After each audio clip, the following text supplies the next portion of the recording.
The Irving Symphony season finale brings 9-time Grammy winners Asleep at the Wheel to Carpenter Hall.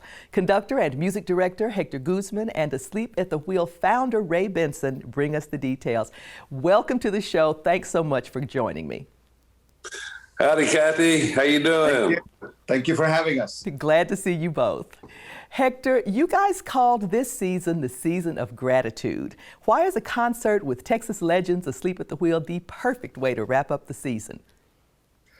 Well, number one, they're an absolutely wonderful band and great musicians. Not only that, but everybody's really nice. And that's kind of rare nowadays. And also, as you said, a season of gratitude because of what we've gone through. The pandemic has hit the arts, especially music, in a way that it was unprecedented. And just the fact that we're able to finish our season with such great artists, it is a privilege and an honor. Well, you've got a town that is so looking forward to seeing Asleep in the Wheel, especially, Ray, you guys are celebrating your 50th anniversary this year. So I've got to ask you, what is the magic that has kept your fandom both loyal and growing all this time?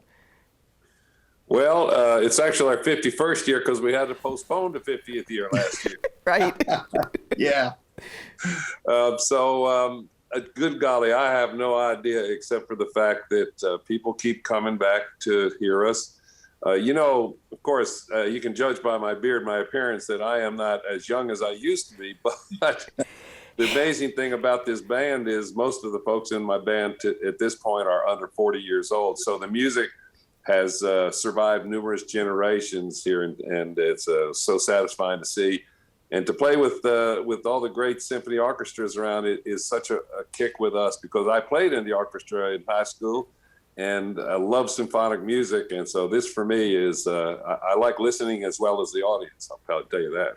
Well, there's nothing quite like making great music with a band that you enjoy, but when you know, especially after the perspective of 51 years, that you are introducing new fans to the music, that's got to be a pretty special thing. What are you planning for your fans at the concert that's coming up in Irving?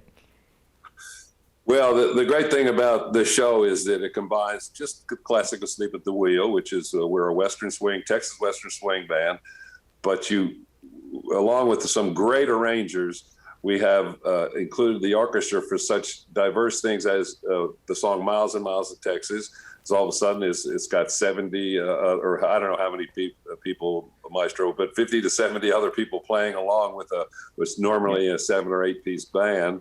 So the sound is huge, same with Choo Choo Boogie and everything. And then of course we get to do a very what I call cool version of Ode to Joy, the great Beethoven number, where I get to sing the song because it's one of the great melodies ever written. And then I get to listen on stage to the orchestra play in my mind, one of the great orchestral pieces ever. So. Well, I tell you what, if that didn't give everybody in this viewing audience chill bumps, I don't know what would. So it sounds like it's going to be a great, great concert. Hector, final question for you. The Irving Symphony has been so proactive throughout the pandemic, finding great ways to stay connected to your audience. But now you're back in. You are going to be in the Carpenter Hall, and I know that the Art Center has taken pains to make sure that everybody still feels safe. Anything in particular that viewers need to know about the concert on March 27th? Yes. Well, the Irving Arts Center has graciously allowed us to have even more people in, but we're going to follow all of the guidelines. In other words, masks are still going to be required. Social distance within the orchestra is also going to be observed. And the Irving Arts Center will follow every protocol that the city has given us so that everybody in the audience will be safe. And also remember that we're going to also stream the concert to our loyal following. So that gives everybody a chance to enjoy the symphony with Asleep at the Wheel. That may be one of the best things that's come out of this pandemic, is that if you can't get to Carpenter Hall, you still have an opportunity to see what's going to be an incredible concert. Thank you guys so much both for joining me and for letting the community know what we've got in store coming up on Saturday, March 27th at 7:30 p.m. in Carpenter Hall. You can call 972-252-ARTS for tickets and learn more about the concert at irvingsymphony.org.